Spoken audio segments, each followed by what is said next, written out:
ঝুলি খুলবে, মজার গল্প বলবে।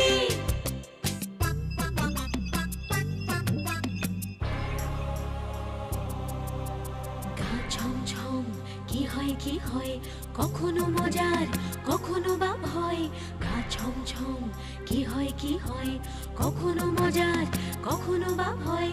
পশু পাখি রাজা রানী ভূত পেতনি, চোখের সামনে সব হাঁটবে চলবে, কথা বলবে, ঠাকুমা ঝুলি খুলবে, মজার গল্প বলবে। ঠাকুমা ঝুলি খুলবে, মজার গল্প বলবে। ঠাকুমা ঝুলি খুলবে। প্রাচীন কালে রাঢ় নামে একটি দেশ ছিল। সেই দেশ জয় করে রাজা বীরবাহু হয়ে উঠলেন খুবই অত্যাচারী। কথিত আছে প্রজাদের উপর তার অত্যাচারেই সেখানকার মাটি লাল হয়ে ওঠে। মহারাজ, নদীর বান এসে ফসল নষ্ট করলো, খেতি করলো, খাজনা দেবো কোথা থেকে? সে আমি জানি না, আমার রাজ্যে থাকলে খাজনা তোদের দিতেই হবে। কিন্তু কি করে দেবো বটে? ঘরে মুটে দানা পানি লাই, ঠিক মতো খাওয়াই জুটে লাই, তো খাজনা দয়া করুন বটে মহারাজ। এইবারের মতো খাজনা মুকুব করে দেন মহারাজ।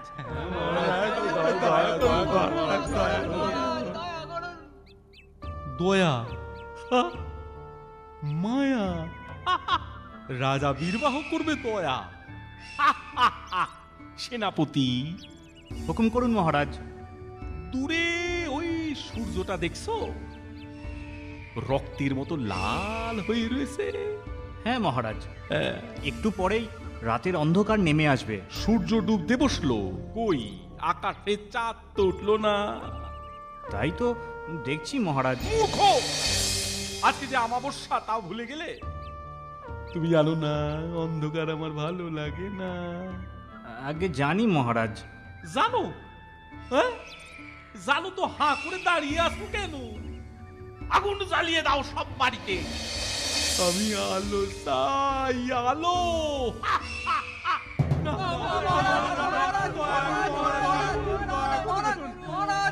চাইলে পুলে নিয়ে মোরা থাকবো কোথায় মহারাজ? কেন শ্মশানে? সেখানেও আলো জ্বলবে, আলো, সীতার আলো।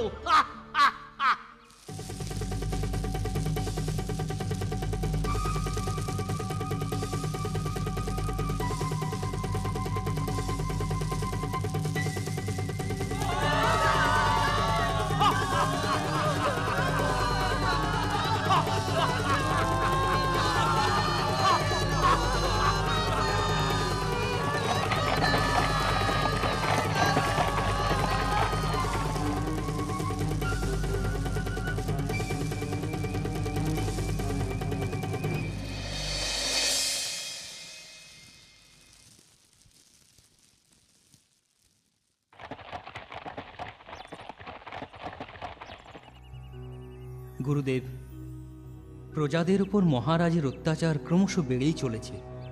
এই পাপ কাজের অংশীদার হতে আমি আর রাজি নই। ভাবছি আমি পদত্যাগ করব। কিন্তু বীরবাহু কি তা মেনে নেবে? তোমার পদত্যাগই কিন্তু তোমার দেহত্যাগের কারণ হয়ে দাঁড়াবে মন্ত্রী। তোমায় হত্যা করবে মহারাজ বীরবাহু। তাহলে আপনিই বলুন আমার কি করণীয়? প্রজাদের দুঃখে অনুতাপ করা ছাড়া আমি আর কি বা করতে পারি? তুমি রাজা বীরবাহুর মন্ত্রী। মন্ত্রীর কর্তব্য রাজাকে সুমন্ত্রণা দেওয়া। তোমাকে সেই কর্তব্যই পালন করতে হবে। সে আমি বহুবার চেষ্টা করে বিফল হয়েছি। আমার কোনো কথায় ওনার সুমতি ফিরবে না। মুখের কথায় সবসময় কাজ হয় না মহামন্ত্রী। ঠিক বুঝলাম না গুরুদেব।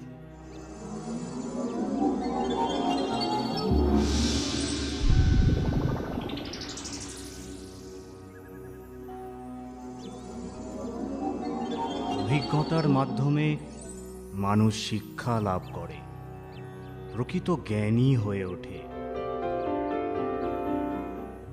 বাস্তবে জ্ঞান চক্ষু না খুললে মানুষের স্বভাবের পরিবর্তন হয় না মন্ত্রী। প্রজাদের এত দুঃখ দুর্দশার কারণ যে মহারাজ, সেই বীরবাহুর অজ্ঞানতা দূর হবে আর কোন অভিজ্ঞতায়? যেদিন সে বুঝতে পারবে প্রজাদের উপর অত্যাচার করে আসলে সে নিজেরই বিপদ ডেকে আনছে, সেদিনই তার মনের পরিবর্তন ঘটবে। কিন্তু গুরুদেব, এই অপ্রিয় সত্যিটা মহারাজকে জানালেও তিনি কি মানতে চাইবেন? কখনোই না। তবে উপায়? উপায়ের পথ আমি তোমায় বলে দিচ্ছি। যেমন বলছি, তুমি মহারাজ বীরবাহুর কাছে সঠিক সময় বুঝে সেই প্রস্তাবটা রেখো। কি কি প্রস্তাব গুরুদেব? আমার গণনা যদি ভুল না হয়, তবে শিকারে গেলেই রাজার সুমতি ফিরবে।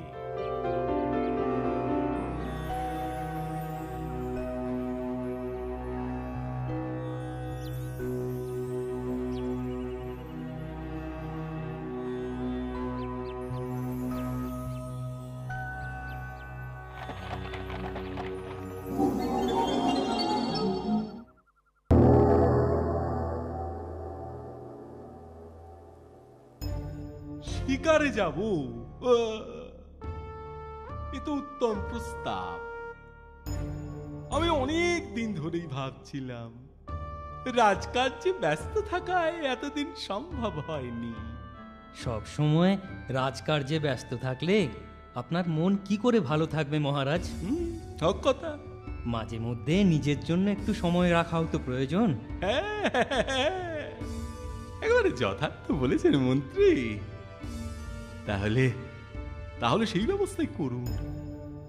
আর আপনিও যাবেন আমার সাথে। বলা যায় না, আমার শিকার করা দেখে আপনার নরম মনটারও পরিবর্তন হতে পারে।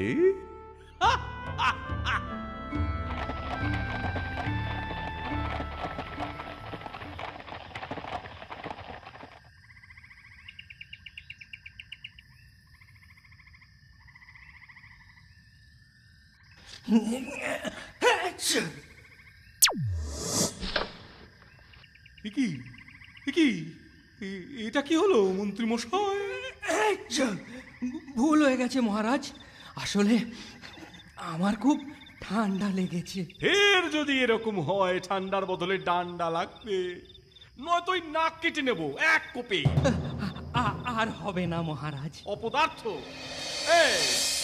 চলো সবাই চলো। তারপর কি হলো মা?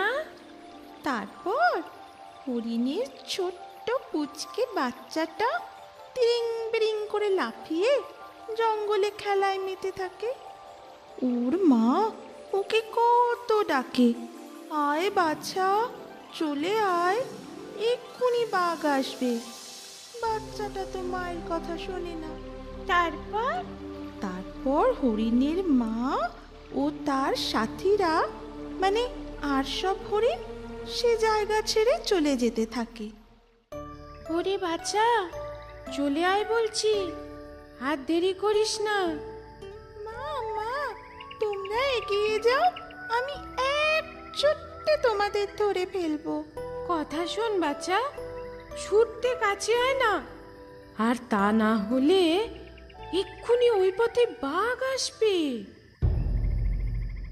এলেও আমাকে ধরতে পারবে না।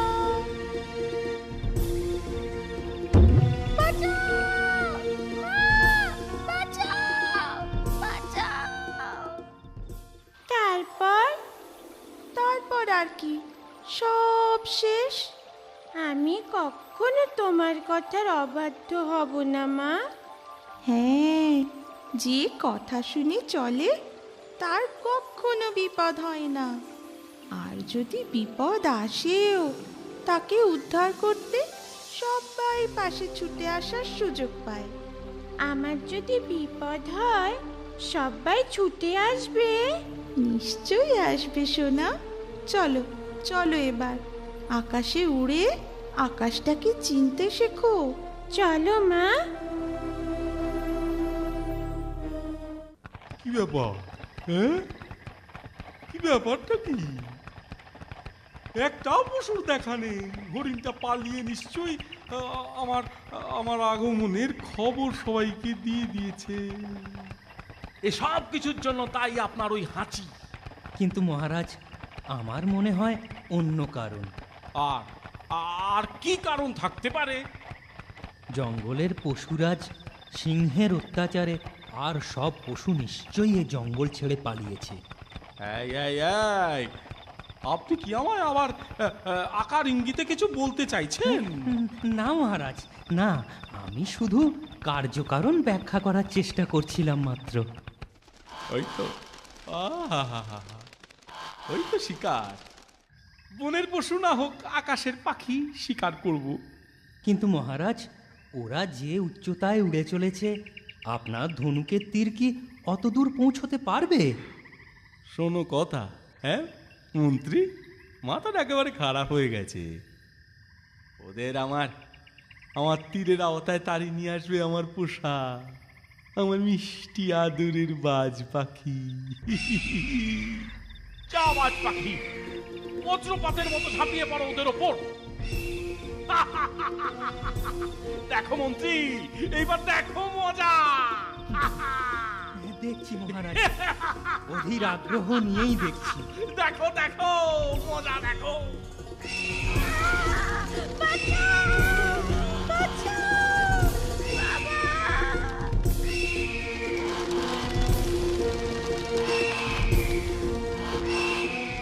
সে ওরা দেখছি উল্টে দলবদ্ধভাবে বাজকে আক্রমণ করলো। তাই তো দেখছি মহারাজ।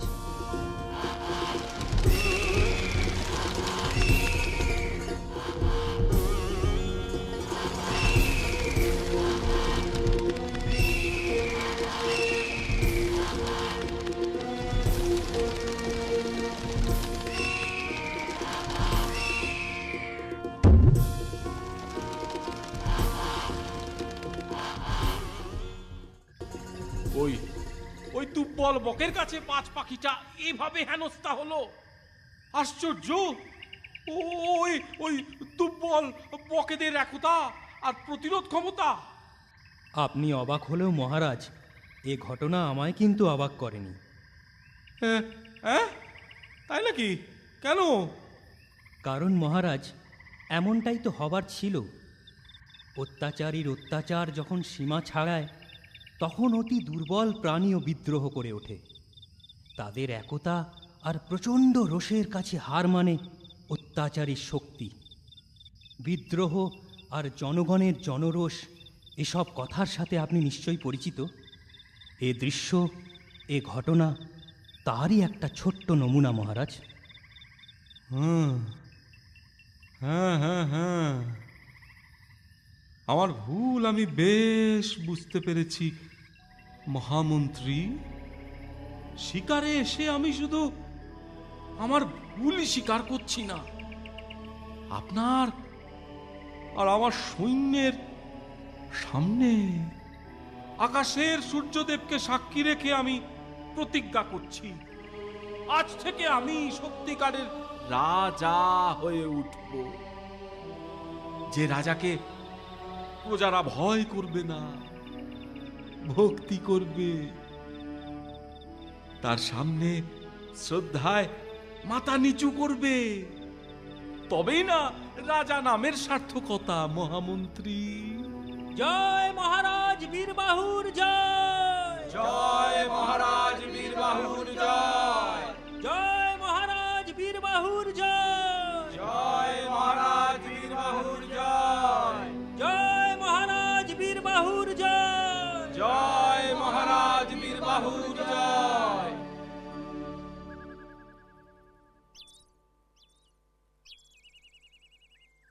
যে দেশের সামান্য কিছু বক পাখি এমন অসামান্য বীরত্ব দেখাতে পারে, সে দেশের মৃত্তিকা নিশ্চয়ই বীরের ভূমি।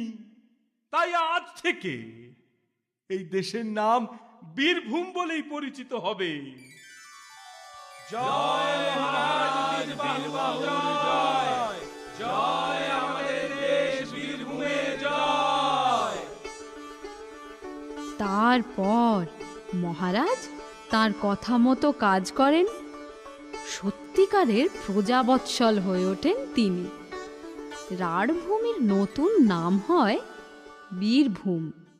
আমার কথাটি ফুরলো, নোটে গাছটি মুড়লো।